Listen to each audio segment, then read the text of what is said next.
Good morning. Good morning, everyone. And thank you, all you stalwart practitioners, for being here on this beautiful day.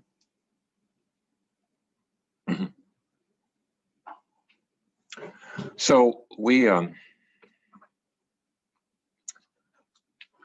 been discussing the Vimalakirti Sutra, and last time we talked about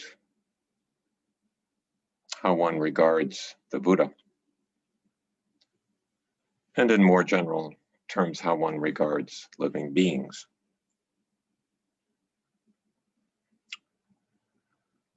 So the last part of that chapter has to do with how we regard this world and perhaps other worlds.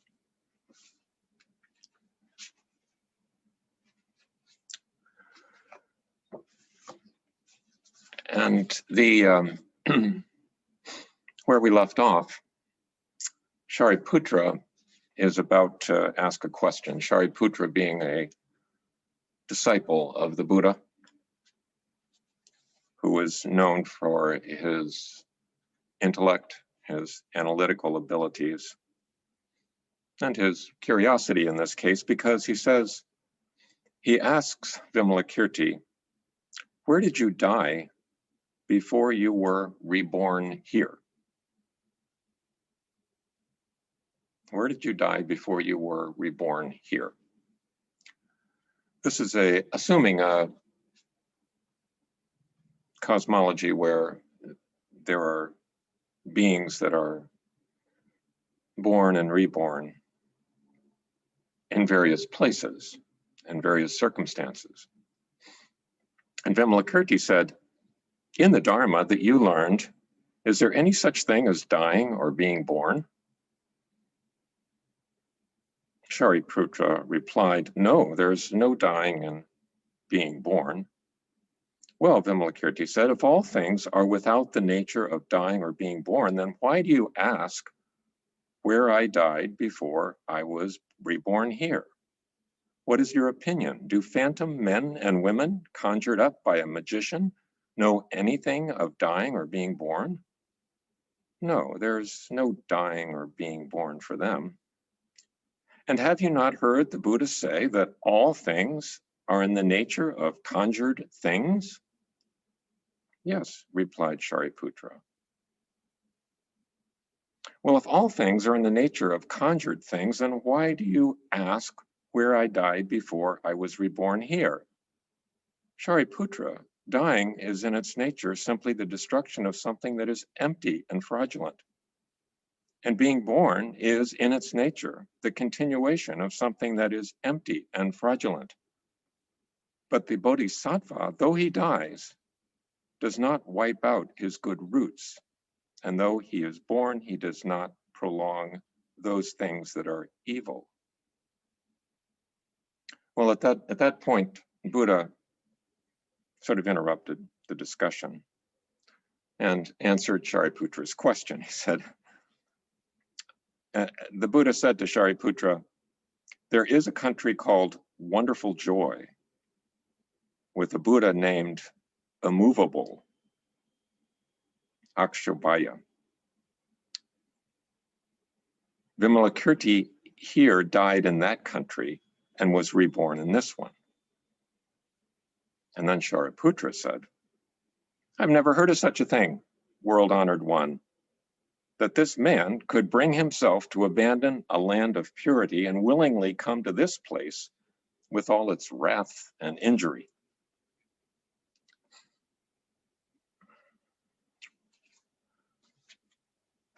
So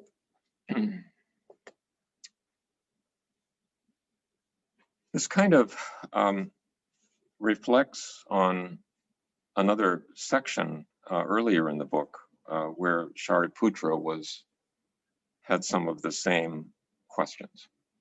And I guess it's just a brief intermission here about this Buddhist cosmology. The Buddhist cosmology is exceedingly complex. It It involves, thousands and thousands of worlds and different types of beings. And each of the worlds has its own Buddha, and they're,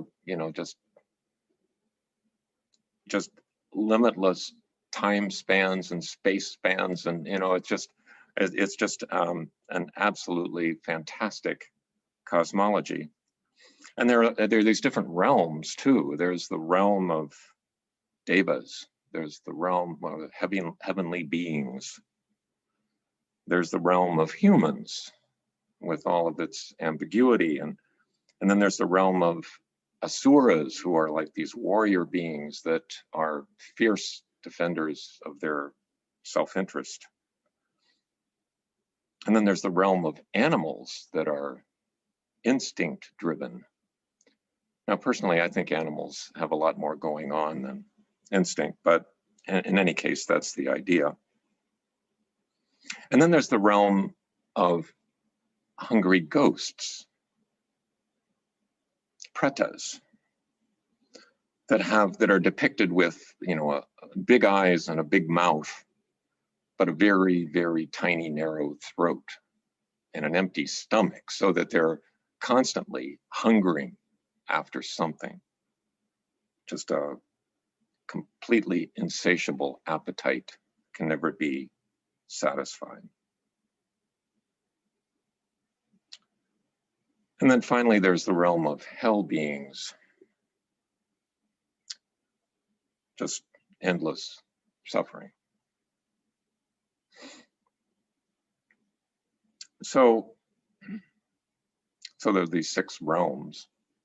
So what are we to make, in the 21st century, and with our materialistic training that we've had, what do we make of all these worlds and all these beings and realms? Well, I think it's possible to make an effort to kind of believe in all this, and some people do. Think that these things really do exist. They're out there. They're physically present. They're realities. But I think if you don't choose to take that leap and just buy into these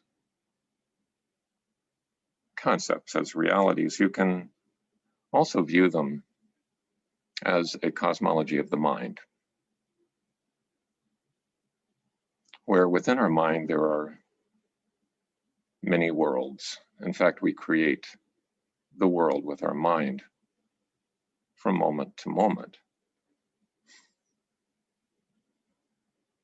And there are many states of being. And sometimes we may be in the state of a deva, filled with joy, untroubled.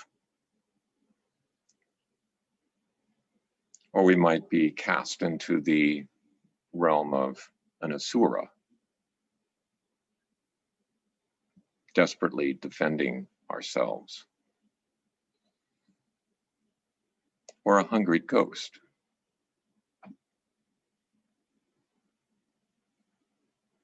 If you're trying to quit smoking, for instance, and someone lights up a cigarette across the room, you might suddenly be cast into the realm of hungry ghosts.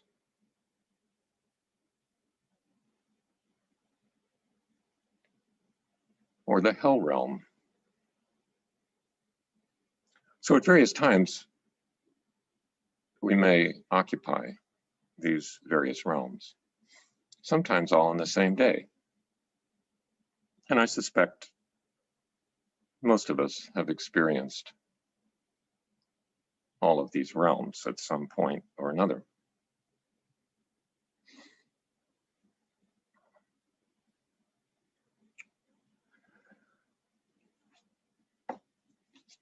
So Shariputra is asking, why, Vimalakirti, why on earth would you want to come here? And it reflects back to an earlier section in the book, very early in this book, the chapter called Buddha Lands, where Shariputra said, when I look at this land, he's talking about the earth here, this world, I see it full of knolls and hollows, thorny underbrush, sand and gravel, dirt, rocks, many mountains, filth and defilement. And the Brahma King, sort of speaking the voice of the Buddha, says, it is just your mind that has highs and lows and does not rest on Buddha wisdom.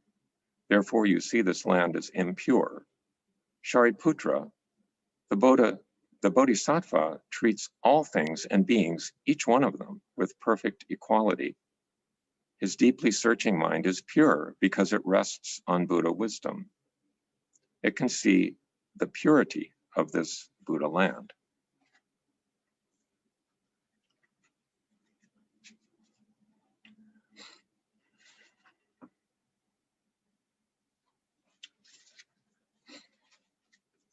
So Shariputra is sort of back in that state of wondering, why would anyone want to be here in this God-forsaken place?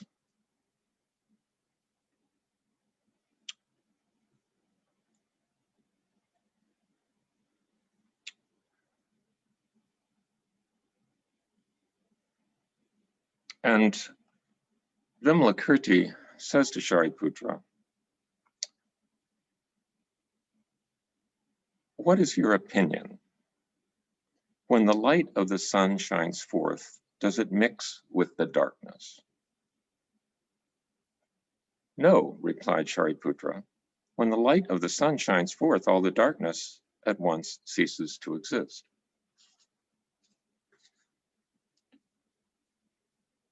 And then Vimalakirti said, and the sun, why does it visit this continent of Jambudivpa? I'm sorry, it's the land of the jambu trees, which is the earth that we occupy.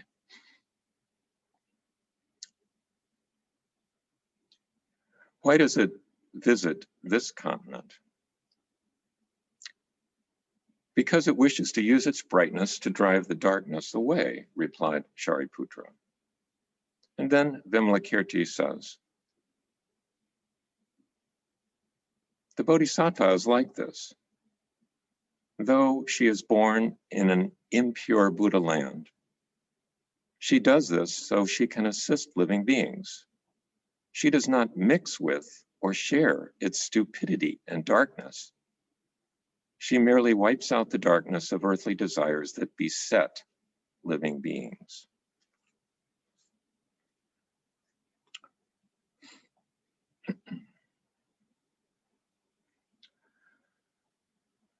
So these many worlds and how we traverse them.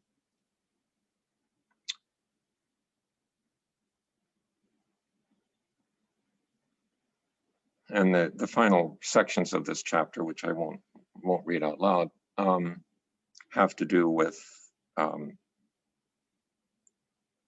Vimalakirti using his magical powers to bring the entire world of limitless joy to the earth here, so that the multitude could see it, and experience it.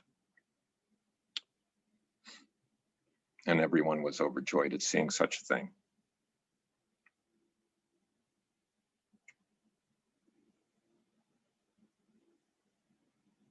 So these many worlds. So how do we process this, or how do we use this teaching?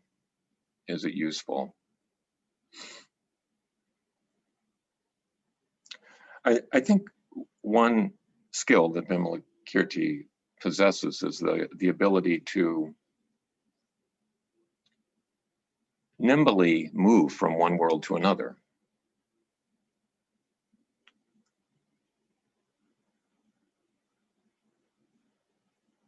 And to act skillfully in whatever world he finds himself in.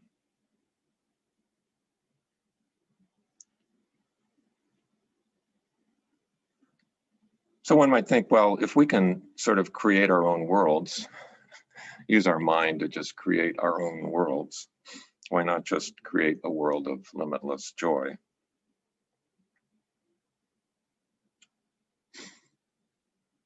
And just ignore all of the corruption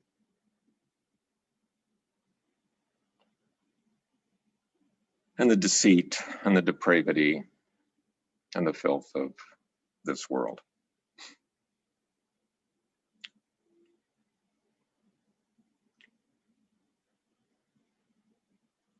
But I think Vimalakirti then invites us instead to shed light on this world, or at least not to add to the suffering,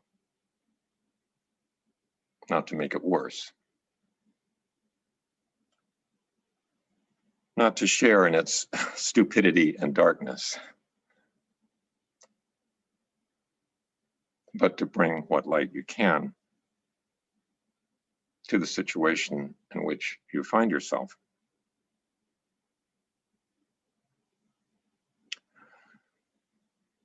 So I think these teachings are in part about just transforming our view of self and others, transforming our view of the world.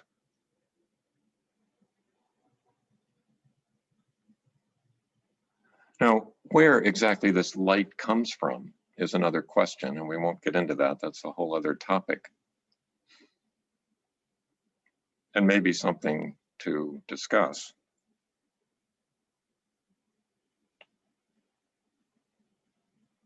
Where does this light arise from?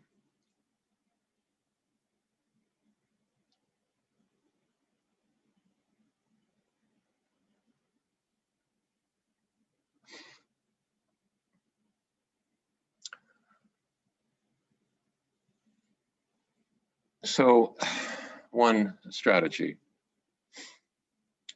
for one skillful means, one device for this transformation is to keep the Buddha in mind,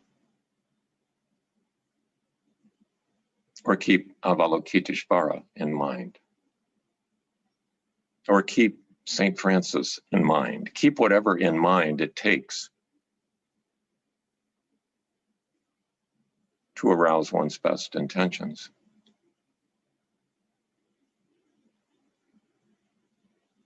And to allow the transmission of light.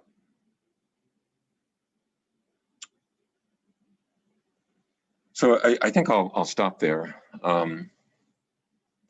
And we can, let me see.